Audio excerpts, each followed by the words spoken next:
The human brain is a wondrous machine. Literally from birth, our brains are exploring, reacting, and mirroring the world around us. A mother's loving eyes, a soft caress, a gentle, comforting voice. With every interaction, every experience, our brain creates connections. Respected researchers say our brains are sculpted by our early experiences. When those experiences are positive, in nurturing and responsive relationships, we flourish. But when early experiences are stressful, fearful, or traumatic, things can go terribly wrong. Trauma harms the brain. This is not a software issue. This is a hardware issue. In this video, we hope to deepen your understanding of how fear and stress and various types of trauma undermine the structure, the wiring, and the chemistry of a child's brain, putting the child at risk for a lifetime of social, learning, and behavioral problems. This is good information for anyone who cares for a child with a history of trauma. But it's crucial for parents of adopted and foster children, the vast majority of whom have suffered some kind of early harm. We'll help you understand how altered brain development can trigger what looks like bad behavior. You'll learn there's a big difference between won't and can't behaviors in fragile children, whose brains were formed under stress and fear. We understand that these behaviors are so perplexing and confusing and sometimes even maddening. But there's great hope. And we're here to explain to you what science knows about how to change the chemistry of fear in your child to a chemistry of hope and healing. Just as trauma harms the brain, research shows positive experiences in trusting relationships can heal the brain. Is there any chance I could trade you a hug? That concept is at the core of a unique holistic intervention And I'm wondering if we can created by Dr. Karen Purvis and her colleague, Dr. David Cross, at the TCU Institute of Child Development. A developmental psychologist and best-selling author, Dr. Purvis is an internationally recognized leader in the field of post-adoption care who has devoted her life to helping children with histories of trauma. You have a lot of things that hurt, don't you? She calls them children from hard places. Based on more than a decade of research, Drs. Purvis and Cross have developed a program called TBRI, or Trust-Based Relational Intervention. It's about empowering parents and caregivers to help children overcome the impact of trauma. How you feeling? And reach their full potential. It all starts with building trust. The phenomenal thing about a trust-based intervention is, What would you like? as we connect to this child, as we build safety, as we let them know they're precious, we actually change the brain chemistry. We've documented this and published it in numerous journals. Not only chemistry, we change the wiring of the brain. We change the development of the brain.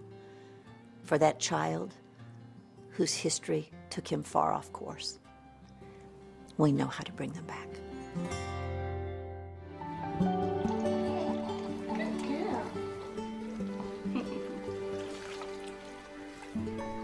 As recently as the 1980s, scientists believed a child's brain at birth was fairly static, largely predetermined by genetics. Researchers now know that's not true. While genetics clearly play a role, scientists know that relationships and experiences shape the brain. Think of a developing brain like a multi-storied house under construction. In this chapter, we'll explore the basics of brain development and help you understand how early traumatic experiences can design a different house. When we're born, our brains are teeming with more than 100 billion neurons or brain cells. Under optimal conditions, when our needs are met consistently by nurturing caregivers, You got a red ball. our brains thrive. These neurons connect in complex and vast networks, much like the electrical wiring in a modern home.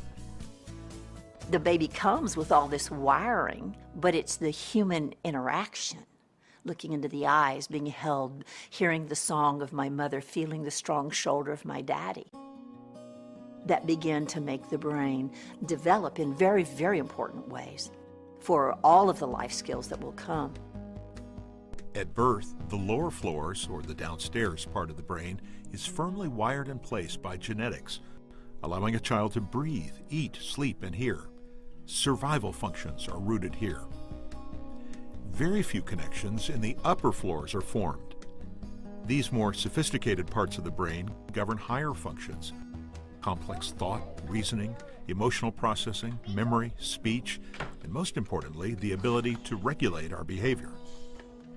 It takes time and repeated experiences for this circuitry to develop and become hardwired in the brain. When a child experiences trauma, abuse, neglect, or other risk factors, it can skew the wiring of the brain, as well as the structure and the chemistry. The lower, more primitive survival part of the brain can overdevelop from reacting to fear, while the critical upper floors may underdevelop and suffer. In the book that I wrote with Dan Siegel, The Whole Brain Child, we talk about an upstairs brain and a downstairs brain. For some kids, Dr. Bryson is a psychotherapist at Pediatric and Adolescent Psychology Associates, Director of Parenting Education for the Mindsight Institute in California, and best-selling author along with Mindsight Executive Director Dr. Dan Siegel. the upstairs brain is the more sophisticated part of the brain. It's our cortex that takes a long, long time to develop. And it's the part of the brain that allows us to regulate our emotions and calm down our bodies, understand ourselves, understand other people, and really be able to make good choices and be flexible and adaptive. The downstairs brain is much more primitive. It's actually really well developed at birth, and it's the limbic area and the brainstem connected to the body. And that part of the brain is much more reactive, and its job is to kind of constantly be watching for how to keep us alive. Dr. Bryson's research and studies in attachment science, child rearing theory, and interpersonal neurobiology have made her a sought-after expert contributor with appearances on Good Morning America, PBS, and Red Book magazine. She says trauma triggers the watchdog part of the lower brain, called the amygdala, to work overtime. And its job is to constantly sort of scan the environment, to be paranoid a little bit, to be watching, is everything okay here? Am I okay? Am I safe? Is anyone out to get me? Can I relax? And that part of the brain is always appraising what's going on around us, reading faces, reading the environment. Do you like bubblegum? Yeah. No. When children feel threatened or overwhelmed with fear, they may fight, run away, or shut down. The brain kicks into survival response, which researchers called fight, flight, or freeze survival mode. If the brain stays in this state too long because of trauma, it reorganizes around survival at the expense of healthy development of other parts of the brain. So for a child who's had repeated exposure to fearful experiences, whether those be sort of a trauma like a car accident, or whether it's developmental or relational trauma, where the caregiver was frightening or they were left for long periods of time to manage their own fear states. The downstairs brain has gotten a lot of practice being active. It's the repeated experiences that we have that actually activate growth and connection in the brain. So if a child has had a lot of experiences where their downstairs brain that was reactive and fearful, that part of the brain gets really well developed. Whereas then the upstairs brain that knows how to calm that fear and kind of do that self-soothing, like, oh, that was a scary noise, but I'm okay now. That part of the brain may not be as well developed in children who have had repeated fearful experiences.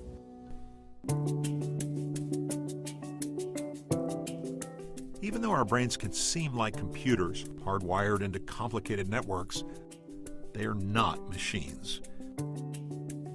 The brain is a living, growing organ. And as Dr. Bryson explains, it has an enormous capacity for change. One of the biggest fears that parents have is that they've already messed up, or that their child has sort of been wired in their brain in a way that is going to be terrible for the rest of their lives. But what's really exciting, and what we know from the studies on neuroplasticity, is that the brain is so open to change. And what's so great about that is that when we have different experiences, the brain changes in response to those experiences. Remember, repeated experiences shape the brain. The brains of children from hard places were formed by stress and fear, from unmet needs and harmful experiences. Can you remember, use your big voice if you need me, right? Okay. Can you show me? Mommy! There you go. And I'll come right away, okay? You have the opportunity to reshape your child's brain Thank you. You're welcome. through nurturing repeated positive experiences, the basis of attachment.